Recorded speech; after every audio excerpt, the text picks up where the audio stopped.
বিসিবির সাহসী সিদ্ধান্তে বড় সুখবর পাচ্ছে তাসকিন মুস্তাফিজরা। এবার আইপিএলে যাওয়ার দুয়ার খুলে যাচ্ছে দুই পেসারের, একজন খেলতে পারেন কলকাতায়, অন্যজন লখনৌতে। আইপিএল এর নিলাম থেকে দল না পেলেও ডিরেক্ট সাইনিং এর বরাতে 2025 আসরে দেখা যেতে পারে দুই বাংলাদেশি ক্রিকেটারকে। এমন গুঞ্জন বাতাসে ভাসছে বেশ কিছুদিন ধরেই। শুধু বাংলাদেশের মিডিয়া নয়, ভারতের কয়েকটি নিউজ পোর্টালে এমন খবর ছাপানো হয়েছে সবশেষ কয়েকদিনে। তবে আইপিএল এর দলগুলো অন্যবারের তুলনায় এবার কিছুটা কঠোর নীতি অনুসরণ করছে বিদেশি ক্রিকেটারদের ক্ষেত্রে।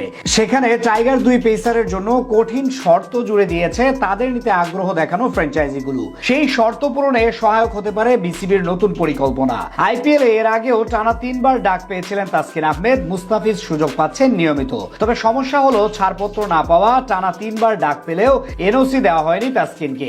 একইভাবে গত মৌসুমে টুর্নামেন্টের মাঝ পথ থেকে মুস্তাফিজকে নিয়ে এসে পড়েছিল জিম্বাবুয়ের বিপক্ষে সিরিজের জন্য। তাই আইপিএল এর ফ্র্যাঞ্চাইজিগুলো কিছুটা বিরক্ত টাইগার ক্রিকেটারদের প্রতি। মূলত ফ্র্যাঞ্চাইজি টুর্নামেন্টগুলোতে ঠিক এই কারণেই উপেক্ষিত থাকে বাংলাদেশি ক্রিকেটাররা। জানা যায় ঠিক এর জন্য ক্রিকেটারদের নিয়ে নতুন ভাবে পরিকল্পনা করতে যাচ্ছে বাংলাদেশ ক্রিকেট বোর্ড। এখন থেকে ছাড়পত্র দেওয়ার ক্ষেত্রে বিশেষ বিবেচনা করবেন সভাপতি ফারুক আহমেদ। মূলত ক্রিকেটারদের এনওসি দেওয়ার ক্ষেত্রে সর্বপ্রথম দেখা হবে সেই লিগের গুরুত্ব কতটুকু।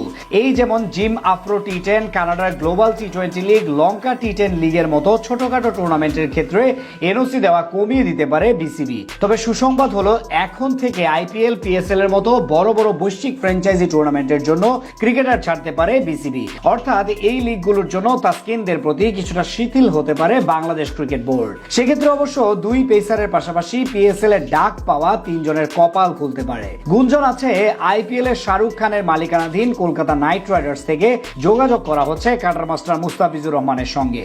অন্যদিকে টুর্নামেন্টের সবচেয়ে হাই বাজেটের দল লখনৌ সুপার জায়ান্ট থেকে অফার এসেছে তাসকিন আহমেদের। সেক্ষেত্রে দুজনের জন্য শর্ত, পুরো সিজনের জন্য বোর্ডের কাছ থেকে এনওসি দিতে হবে। এখন দেখার পালা শেষ পর্যন্ত কি সিদ্ধান্ত নেয় বাংলাদেশ ক্রিকেট বোর্ড। তবে সমস্যা হলো ছাড়পত্র না পাওয়া। টানা 3 বার ডাক পেলেও এনওসি দেওয়া হয়নি তাসকিনকে।